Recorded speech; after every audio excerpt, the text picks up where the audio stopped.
1897, el escritor irlandés Bram Stoker escribió la novela Drácula, un conde que goza de la sangre humana, personaje inspirado en Vlad Tepes, Vlad Drácula o Vlad el Empalador. Y esta es su historia.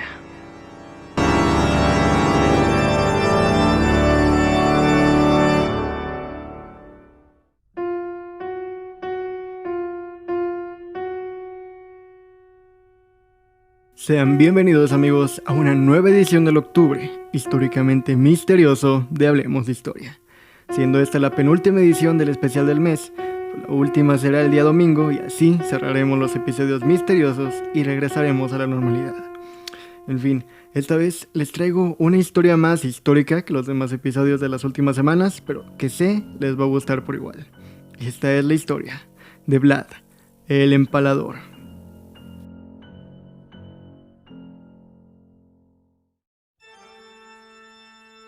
A finales del siglo XIX, el escritor irlandés Bram Stoker concibió una novela de terror relacionada con las leyendas centroeuropeas sobre vampiros y no muertos. Indagando en este tipo de historias, Stoker tuvo conocimiento de la existencia de un príncipe rumano llamado Vlad Draculea, que había vivido en el siglo XV y se había hecho célebre, entre otras cosas, por su gusto por lo sanguinario. La fortuna del sobrenombre de Drácula se debe en realidad a una confusión. Su padre, el príncipe o voivoda Vlad II de Valaquia, había ingresado en 1428 en la Orden del Dragón, Drac en húngaro, de la mano del emperador Segismundo de Luxemburgo. Por ello fue conocido en adelante como Vlad Drácul, mientras que a su hijo se le llamó Vlad Draculea, esto es, hijo de Drácula. Sin embargo, en la mitología romana, la figura del dragón no existía, y el término Drácul designaba al diablo, con lo que Vlad III pasó a ser en rumano hijo del diablo. Ello coincide con las leyendas sobre la crueldad y ánimo sanguinario de Vlad, recogida ya por crónicas de su época. En ella se le presentaba como un príncipe aficionado a la tortura y entusiasta de la muerte lenta, que solía cenar bebiendo la sangre de sus víctimas o mojando pan en ella. Se calcula que en sus 3 periodos de gobierno, que suman apenas 7 años, ejecutó a unas 100.000 personas, en la mayoría de las ocasiones mediante la técnica del empalamiento. Por esta razón se le conoce desde el siglo XVI como Vlad Tepes, esto es, Vlad el Empalador. El legado del Papa Pío II, Nicolás de Modrus, mencionó la única descripción existente de Vlad a quien había conocido en Budapest. La imagen muestra a un hombre fuerte, cruel y de alguna manera torturado. El color del cabello de Vlad no se puede determinar porque Modrus menciona que tenía el cabello negro, mientras que el retrato parece mostrar que tenía el cabello rubio. La imagen muestra a Vlad con un labio inferior prominente. Menciona Modrus y cito: "No era muy alto, pero sí corpulento y musculoso. Su apariencia era fría e inspiraba cierto espanto. Tenía la nariz aguileña, fosas nasales dilatadas, un rostro rojizo y delgado, y unas pestañas muy largas que daban sombra a unos grandes ojos grises y bien abiertos. Las cejas negras y tupidas le daban aspecto amenazador. Llevaba bigote y sus pómulos sobresalientes hacían que su rostro pareciera todavía más enérgico. Una cerviz de toro le ceñía la cabeza, de la que colgaba sobre unas anchas espaldas una ensortijada melena negra". Irritado por la pérdida de su aliado en Valaquia, el sultán otomano Murat declaró a su hijo Vlad Draculea pretendiente al trono. Al año siguiente lanzó sus tropas contra Huinadi, derrotándolo totalmente en Kosovo. Vlad aprovechó la circunstancia para apoderarse del trono de Valaquia, pero su primer periodo de gobierno duró poco, pues en el mismo año 1448 fue expulsado a instigación de Huinadi. Vlad se refugió inicialmente en la corte del sultán otomano con la esperanza de que lo ayudara a volver a Valaquia, pero defraudado en sus aspiraciones, en 1449 marchó a Moldavia, donde tenía parientes.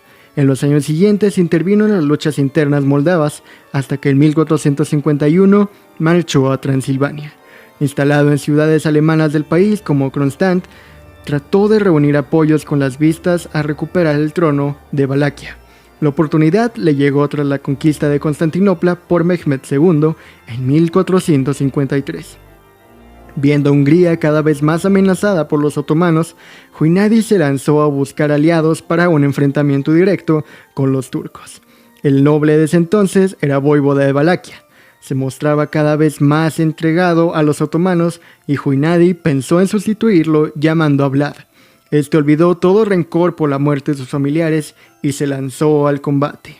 Fue así como en 1456 logró hacerse de nuevo con el gobierno de Valaquia. Inició entonces su fase de gobierno más larga, hasta 1462, aquella que le ganaría ante los contemporáneos en la historia la reputación siniestra que desde entonces lo acompaña. Y esta fama se debe en primer lugar a los métodos que Vlad empleó en la guerra. Desde que en 1460 decidió negarse a pagar tributo a los turcos, el enfrentamiento armado se hizo inevitable. Y este revistió los tintes de una cruzada tan brutal y sanguinaria como los que se habían librado en Tierra Santa en siglos anteriores. La campaña de 1462 nos da un ejemplo de esos métodos. En respuesta a una ofensiva turca, Vlad atravesó el Danubio para saquear el país búlgaro, entonces parte del Imperio Otomano. Al término de la campaña, envió al rey húngaro Matías Corvino 2 sacos llenos de orejas, narices y cabezas, acompañados de una carta en la que le decía, y cito: «He matado a hombres y mujeres, a viejos y jóvenes, desde Oblukitsa y Novoselo hasta Zambit y Higen. Hemos matado a 23.884 turcos y búlgaros, sin contar aquellos a los que quemamos sus casas o cuyas cabezas no fueron cortadas por nuestros soldados. Terminemos juntos lo que juntos hemos iniciado y aprovechemos esta situación, puesto que si Dios Todopoderoso escucha las oraciones y los ruegos de la cristiandad, si favorece los ruegos de sus piadosos servidores, nos concederá la victoria sobre los infieles, enemigos de la cruz». Vlad pues se veía a sí mismo como un cruzado y al mismo tiempo aplicó las mismas tácticas violentas contra sus súbditos a fin de asegurar su autoridad.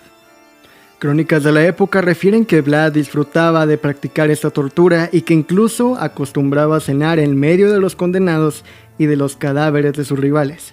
Algunos biógrafos, sin embargo, se oponen a esta versión y sostienen que todo se debió a una campaña germana de desprestigio contra el voivoda, el cual se perpetuó en los libros de historia. Aún así, no le faltaban motivos para temer por su posición.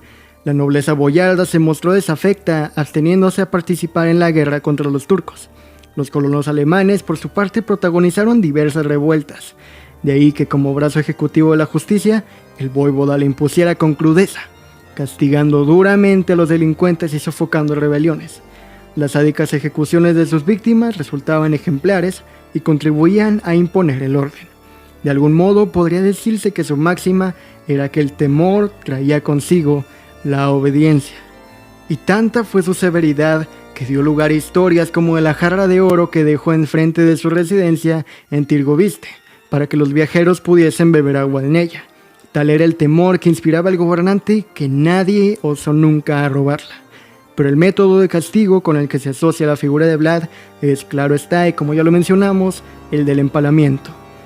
No fue una invención de Vlad, sino que su historia se remonta al menos a la antigua Asiria y se utilizaría durante largo tiempo. Las obras que contienen las historias sobre la crueldad de Vlad fueron publicadas en bajo alemán en el Sacro Imperio Romano Germánico antes de 1480. Las historias supuestamente escritas a principios de la década de 1460 describen la campaña de Vlad en el Danubio a principios de 1462, pero no se refiere a la invasión de Valaquia por parte de Mehmed II en junio del mismo año. Proporcionan una narración detallada sobre los conflictos entre Vlad y los sajones de Transilvania, mostrando que se originaron, y cito, las historias sobre las incursiones de saqueo de Vlad en Transilvania se basaron claramente en un relato de testigos oculares, porque contienen detalles precisos, incluidas las listas de las iglesias destruidas por Vlad y las fechas de las incursiones. Describen a Vlad como un psicópata demente, un sádico, un asesino horrible y un masoquista peor que Calígula y Nerón. Sin embargo, las historias que enfatizan la crueldad de Vlad deben tratarse con precaución porque sus actos brutales probablemente fueron exagerados o incluso inventados por los sajones. Incluso existen más de 20 manuscritos que conservaron el texto del Drácula Voivode. Los manuscritos, que fueron escritos en ruso, copiaron un texto que originalmente se había grabado en un idioma eslavo meridional porque contiene expresiones extrañas al idioma ruso, pero utilizadas en modismos eslavos del sur. Las 19 anécdotas de este libro son más largas que las historias alemanas sobre Vlad. Son una mezcla entre realidad y ficción, según el historiador Raymond T. McNally. Casi la mitad de las anécdotas enfatizan, como las historias alemanes, la brutalidad de Vlad, pero también subrayan que su crueldad le permitió fortalecer el gobierno central de Valaquia. Por ejemplo, en este libro se escribe sobre una copa de oro que nadie se atrevió a robar en una fuente, porque Vlad odiaba robar tan violentamente que cualquiera que causó maldad o robo no vivió mucho, promoviendo así el orden público y la historia alemana, contada sobre la campaña de Vlad contra el territorio otomano, subrayó sus crueles actos, mientras que el Sakaine enfatizó su exitosa diplomacia. Las fuentes apuntan en todo caso que Vlad llegaba a extremos de macabro refinamiento, prolongando la agonía de los condenados y utilizando los cuerpos de los empalados como terrorífica advertencia. El ejemplo más codiciado de su ensayamiento lo constituye el conocido como Bosque de los Empalados, lugar en el que se dice Vlad hizo talar todos los árboles para empalar a más de 20,000 prisioneros. El cronista Calconilo asegura que Mehmed II, al visitarlo en 1461, retrocedió horrorizado, aunque al mismo tiempo elogió a un príncipe que demostraba ser un experto en el arte de gobernar mediante el terror. En 1462, Vlad fue derrocado por los turcos. Pasó 12 años prisionero en Hungría hasta que en 1476 recobró su utilidad como candidato al trono de Valaquia. Su tercera etapa como voivoda terminó al caer abatido en una emboscada turca. Su cabeza fue exhibida en Estambul y su cuerpo fue enterrado en el monasterio del lago Sesnagodov.